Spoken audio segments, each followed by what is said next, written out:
serbisyo. Nasaan na yung mga pangako na makatatamis ng eleksyon? Maglalaban daw nila tayo.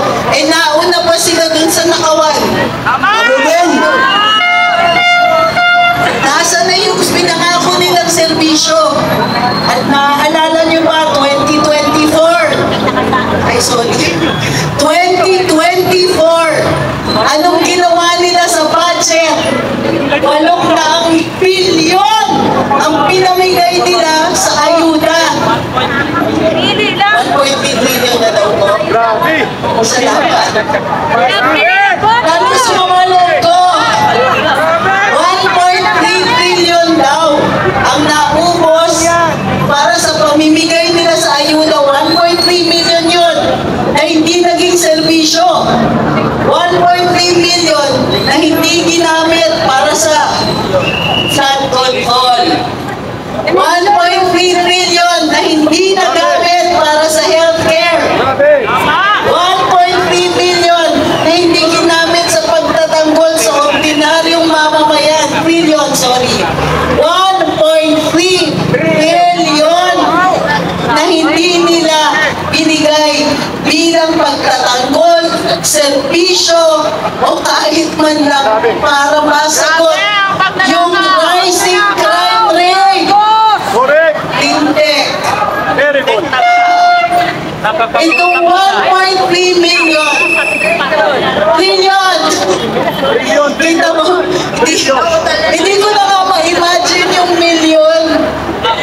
Trillion ba? Trillion. Billion.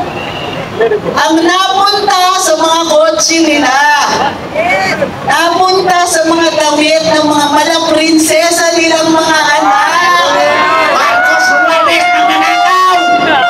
1.3 million na malamang ginamit sa pagpapaaral abroad ng mga prinsipe at prinsesa nila.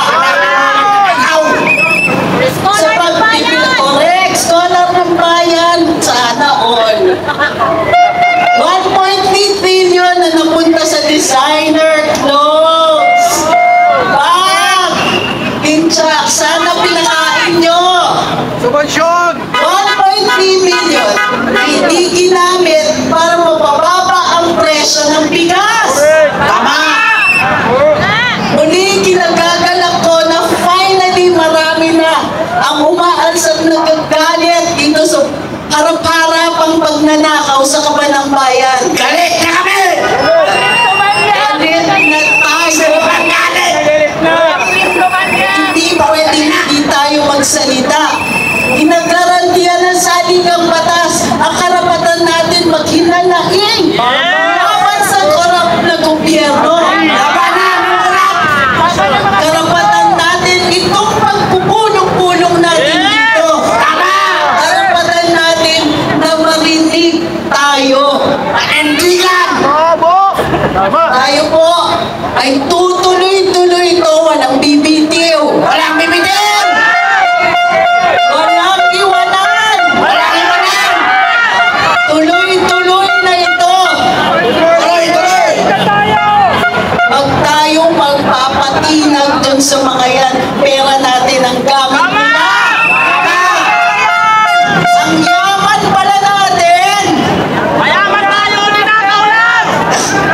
So, tingnan ninyo ang traffic sa EDSA. Tingnan nyo yung mga gusali. Yung 1.3 million, sana ginamit pang linis man lang dyan. 1.3 trillion na hindi nadagdagan sa mga kalye dito sa Pilipinas. Na hindi nagamit pagpapaayos ng mga airport, seaport, public transportation, linted, pinatigil yung mga tren. Di sana ang ayos ng pag-uwi natin pagkatapos ng paghihirap natin sa trabaho. Kinulakot eh!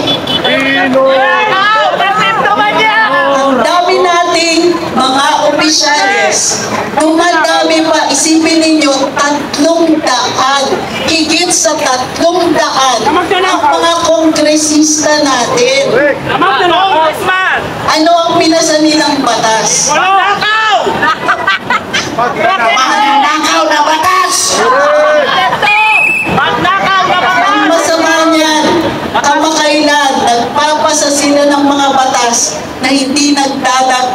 trabaho dito sa Pilipinas. Agree. Hindi nila inaasikaso ang ekonomiya natin. Kayod tayo ng kayod, sila lang ang yumayaman. Muli, makikiusap ako, wala nang iwanan. Wala nang tigil. Walang iwanan! Tuloy na tuloy ito! Ang mga kabataan natin na nanawagan, Romualdez resign. Romualdez resign! May pag-asa tayo dahil ang kabataan natin kumikilos. Huwag tayo magpapaiwan. Ito ay panawagan ng buong sambayanan. Nakikiisa tayo. Matagal natin sinasabi, magkakahiwalay tayo watak-watak. Hindi na ngayon. Lahat tayo nagkakaisa. Pagkaisa! Corruption! Labanan ng korupsyon! Tama lang pagnanakaw! Tama na! Walang iwanan! Walang iwanan! Sambayanan, nagkakaisa! Marcos resign! Marcos resign! Marcos resign! Marcos resign! Mga kababayan, narinig natin si Attorney Rixie, ang dating Secretary for Communications ni Marcos Jr. Mga kababayan, anong inyong panawagan? Pamorningan na ba ito? Walang uwian? Walang iwanan! Walang iwanan? Hanggang bumaba si Bamas! Ses, bayan, bayan, bayan ko! Di patapos ang laban mo! Di patapos ang laban mo! Gobyernong manloloko! Labanan mo! Itakwil mo! With feelings for bayan, bayan, bayan ko! Bayan, bayan, bayan ko! Di patapos ang laban mo! Di patapos ang laban mo! Gobyernong magnanakaw! Labanan mo! Patalsikin mo! Marcos Romualdez palayasin! Marcos Romualdez palayasin! Marcos Romualdez Palayasin! Marcos Romualdez Palayasin! sabay-sabay-sabay ang tao, ang bayan, ngayon ay lumalaban! Ang tao, ang bayan, ngayon ay lumalaban!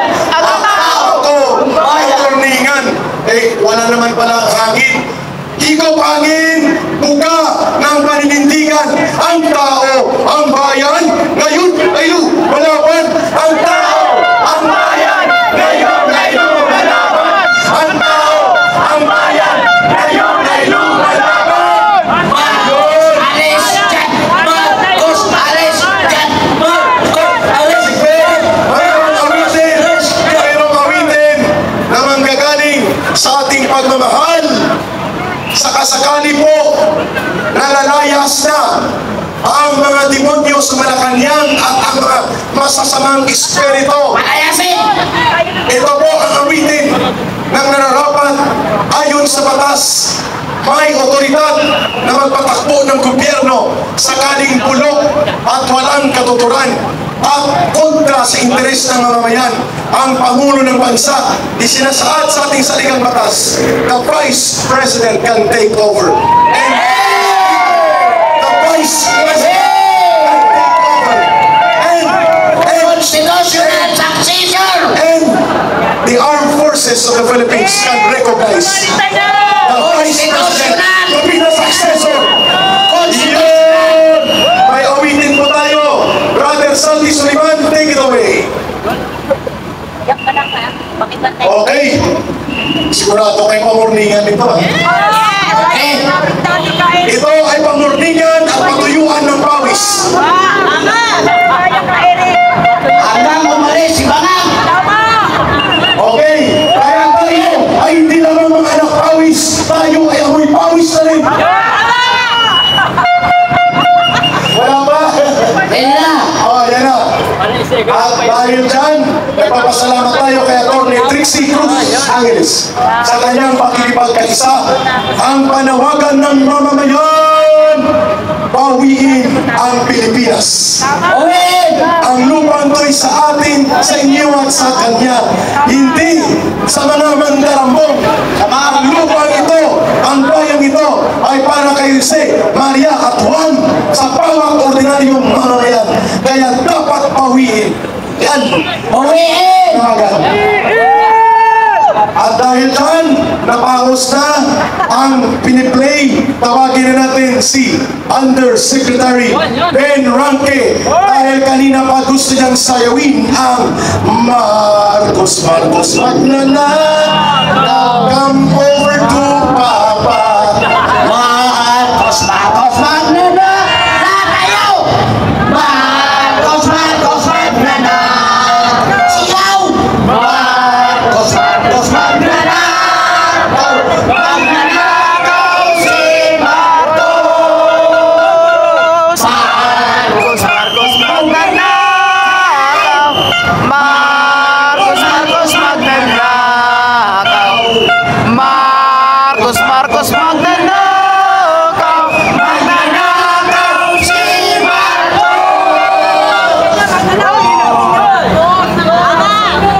Sino bang gustong magsalita? Ito po ay para sa lahat na magsasalita. Sino? Dapat limabot ang buwan. Oh! O nanay! Kung may tatay tayong nagsalita, kailangan din natin may nanay. O nanay, magsalita ka. Dahil tapos na ang tatay. Yan. Yan na. Yan na. Ikaw na mag-identify sa iyong sarili. Mag-identify, Ang isang requirement po dito, maliban sa lakas ng loob, at paninindigan, dapat po Lumalaban na! natin Ang po. pamilya! Lumalaban!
saloobin. Bagamat ito ay nakakasugat ng damdamin, ang mahalaga po mula Batangas na Lanya ang kanyang paninindigan at lalo na ang kanyang maayos na kilay. Salamat sa kilay mo! Maraming salamat. Salamat sa kilay! Ayos ang kilay at malakas ang loob na manindigan. Ayun mga kababayan.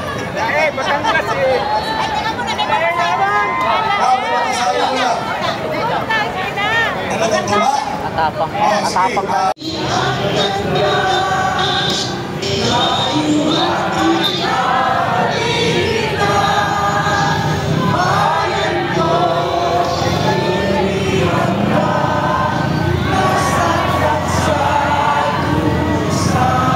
Sabay-sabay tayo!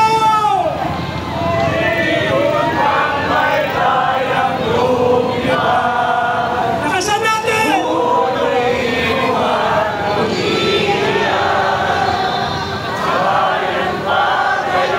Sa dahilan ang limag nasa nakaalpas. Pilipinas kong minumutya, ugat ng luha at kalita. Aking antika, makita kang sakdalaya. Ay sarap mabuhay sa sariling bayan kung walang alipin at may kalayaan. Ang bayan sinisiil, bukas ay babagon din. Ang silang ay pupula sa tinyas ng paglaya. One more time. Ibon na may layang lumipad, ulungin mo at umiiyak. Nakasan natin! Bayan pa kayang sakdalihan, ang limang nasang nakaalpas. Louder! Pilipinas kong minumutya, ugat ng luha at kalita. Aking atika, makita kang sakdalaya.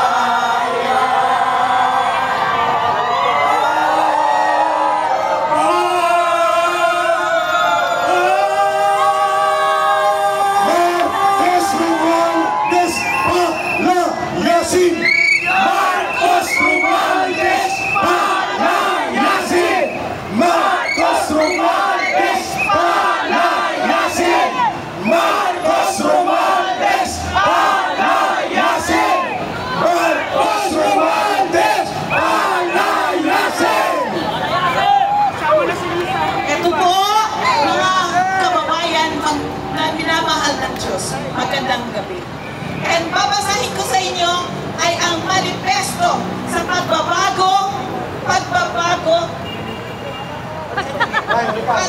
manifesto sa pagbabago. Galing ito sa mga tribong pamayanan at katutubong mga Pilipino. Babasahin ko po ang manifesto sa pagbabago ng political gobyerno. Kaming mga katutubo na nasa indigenous cultural communities at saka mga IP, no? Na may karapatan sa batas RA, Republic Act 8371, sandali lang, ay pinal na nagpapahayag ng sariling paninindigan. Sa English, yan ay right of self-determination. At ang pagtatapos ng pansamantala politikong namamahala at ipapasok ang sariling pagkugobyerno sapagkat meron siyang right of self-governance under Chapter 4 Republic Act 8371. Ipapasok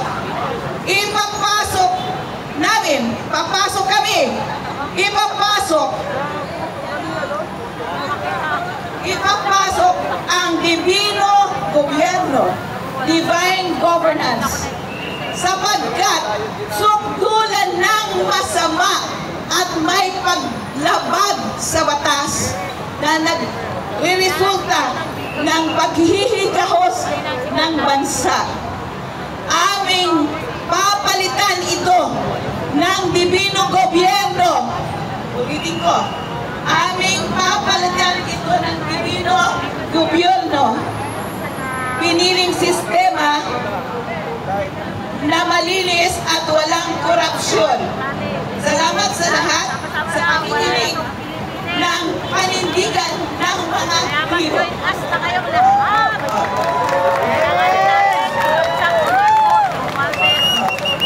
Ang mangyari sa Pilipinas, wala tayong trabaho. Hello, Eric. Sino ang sunod? Walang bigas eh.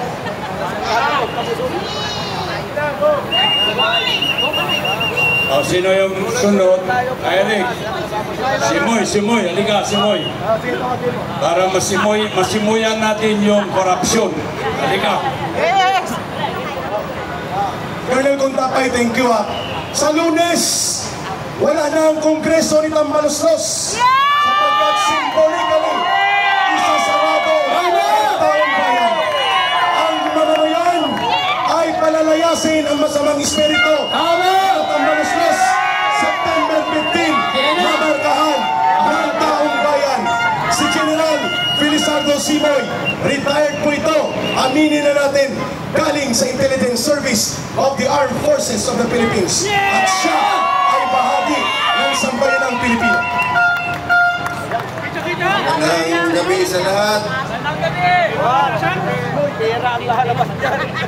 Masaya ako dahil nakikita ko na naman ang mga kasamahan natin ng mga kabataan dito sa pagtitipon para maipahayag ang ating kalayaan at ang ating karapatan.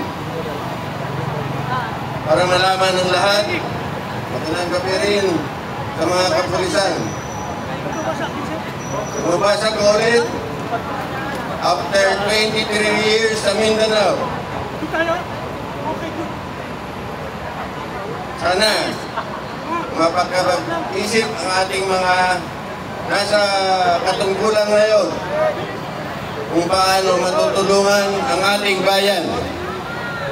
Nakikita ko na hindi man lang tayo pinagbibigyan ng magandang lugar kung saan tayo pwede magtipon-tipon. Kawawa naman ang mga maralitang Pilipino. Galing din ako sa maralitang Pilipino. Sa Inboy pa ako nagsimula sa elementary. Naging member ng Kabataang Makabayan at sumali sa Philippine Army para makatulong sana sa ating bayan. Ngunit ano ang nakikita ko ngayon? Pagkatapos ako magretiro sa 2011, ang pinaglalaban namin sa bundok, mamatay-matay na kami doon. 5 beses na ako na-ambush. Ngayon, nakikita ko pa rin na walang pagbabago ang ating bayan. Marami pa rin ang abuso na nakaupo sa ating gobyerno. Ano ang gagawin natin? Kailangan lang ang peaceful na pagpapahayag ng ating kalayaan at karapatan. Kung hindi alam ng mga kapulisan, kung mga assign ako sa Davao, 10 taon. Doon nakikita ko 1981 to 1984.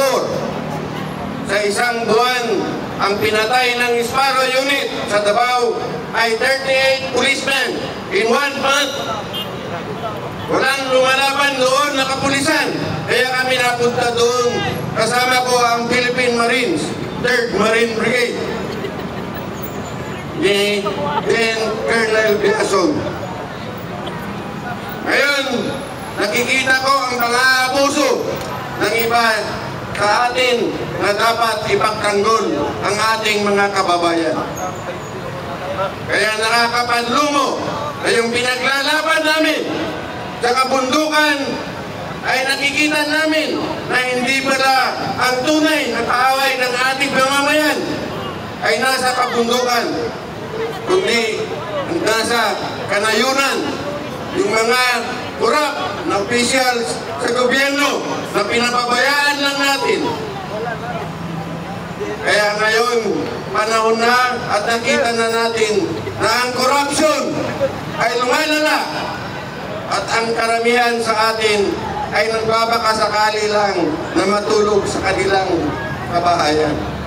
Sana naman ay makipagtulungan tayo para mawala na itong corruption sa ating bayan. Maraming salamat po. Maraming salamat mula kay General Felizardo Simoy, retired General from the Armed Forces of the Philippines. At marami pa siya. Thank you, General Simoy, sa pagmamahal mo pa rin sa bayan ito. At natutuwa at nagagala kami na kasama ka dito ngayon. Pakinggan natin ang boses ng kababaihang Muslim na nakikipagkaisa, Kristiyano at Muslim. Dadagundong ang panawagan, Brother BMR Channel, nandyan sa likod. At yan ang panawagan ng mamamayan ngayon. Ang taong bayan, Kristiyano, Muslim at iba pa, nananawagan ng pagpapalayas kay Marcos Apero Valdez. Narito po si Ma'am Saira.